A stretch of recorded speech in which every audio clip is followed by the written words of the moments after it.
take a moment right now to reflect on the job description of your role. Can you name your top 5 responsibilities off the top of your head? I hope that you can.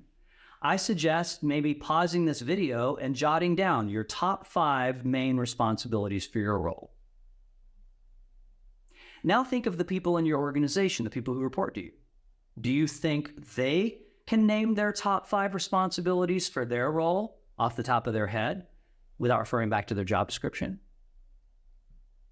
Now, what would be the top 5 responsibilities for their role off the top of your head?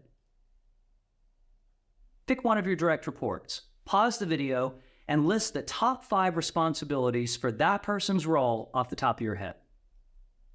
Now here is the real test. If I interviewed your direct reports and asked them for their top 5 responsibilities, would their list be the same as your list for their top 5 responsibilities that you wrote down? I'll bet you $100 right now they would not be.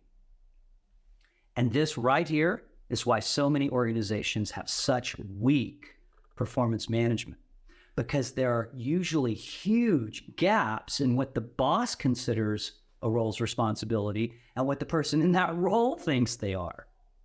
This is totally avoidable and frankly easy to avoid, yet it is the case in nearly every organization I've worked with. Every executive wants their direct reports to take responsibility and fulfill their responsibilities.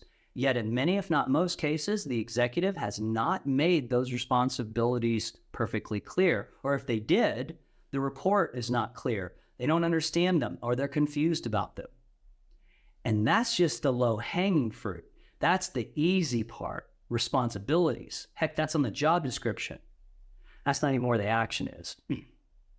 When we drill down to the more granular expectations of specific activities and outcomes, boy, then the gap really widens, really widens.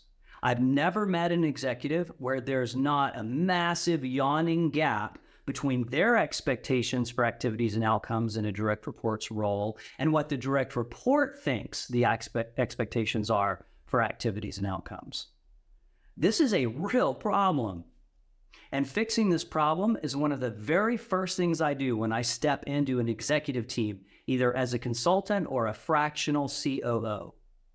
The very first performance management priority for me in those situations is to close all those expectation gaps. Registration is now open for our next Integral Leadership Academy Integral Leadership Program. We now offer self-paced online courses, live instructor-led online trainings, group and one-on-one leadership coaching. We offer a wide range of programs to fit most scheduling needs, learning preferences, and budgets. Visit us at Integral Leadership Academy for more information.